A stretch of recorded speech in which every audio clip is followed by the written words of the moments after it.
This is my MagSafe wallet. Well, what's left of it. You see, once it broke, I had to get a new one.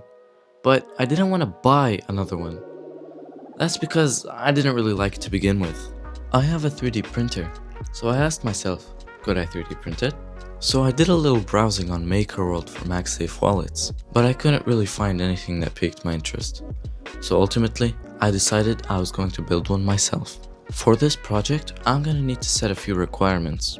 Number one, it has to hold at least 3 cards comfortably, and it has to be easy to take the cards out of the wallet so I don't look like a buffoon holding up the line at the cashier struggling to take my card out. Number 2, it has to be printed all in one piece, without the need for any glue or adhesive. Number 3, it has to be slim enough so that it doesn't make holding my phone uncomfortable. And lastly, no need to mention, but obviously it must be MagSafe compatible. First things first, the design. I fired up Onshape, took out my calipers, and started designing. I had to take careful measurements of everything to ensure that the magnets lined up and the cards fit snug. This process really wasn't that hard and was pretty straightforward, taking me only about 30 minutes to complete. Once that was done, I sent the design over to Bamboo Studio, where I set up all the settings and pauses for this print. For this print, I'm going to be using a 0.1mm layer height and a smooth build plate to ensure dimensional accuracy. For this design, mid-print pauses are mandatory. The first pause is at the beginning of the layer that covers the magnets.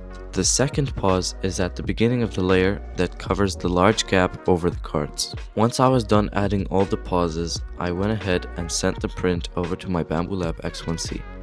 While we wait for the first pause, let's prepare our magnets. Now there are a lot of places where you can get these magnets. You can get them from old MagSafe wallets, or from old MagSafe phone cases like I did. You can even buy them online in places like AliExpress. Just make sure that when you get them, you remove all the adhesive so that it works with the design. Now you're going to take your phone, preferably a phone case where the MagSafe circle is visible, and one by one, lay out all the magnets on the MagSafe circle, making sure you put them on in the correct orientation.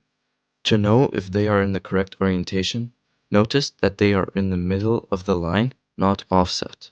And if you can feel that the magnet has 2 stable positions, it's incorrect and you have to flip it over.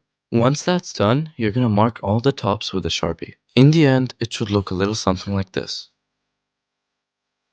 Now, once the printer is paused, you can go ahead and lower the build plate so you have a bit more space to work with. Now you can take all the magnets that you prepared and gently place them in their slots, making sure the marks face the top. The magnets should be attracted to the magnetic build plate.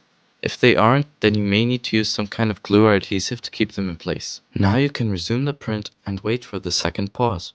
But while we do that, let's prepare our cards. Now you can take 3 cards, one of them being embossed, which means it has raised letters. You want to make sure the last card at the top is a card that you don't really care about and that it's flat.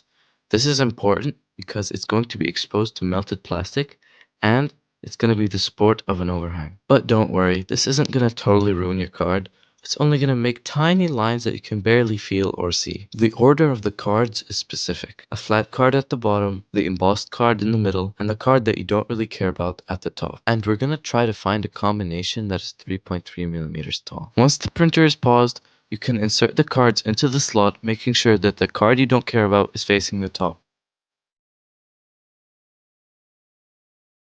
Now you can resume the print for the last time. Once the print is done, wait for it to cool down before you take it off because you don't want it to bend. Trust me, it will.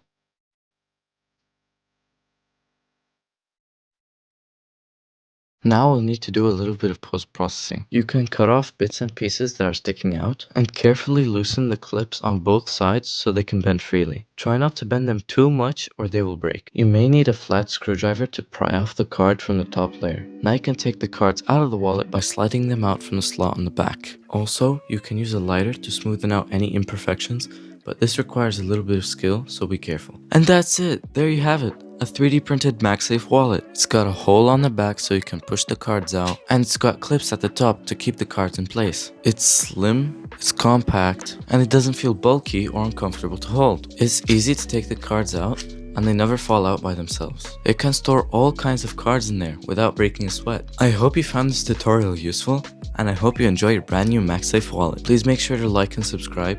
and it helps me out a ton. Feel free to write in the comment section what you'd like to see next. Oh, and I think YouTube wants you to watch this video right here.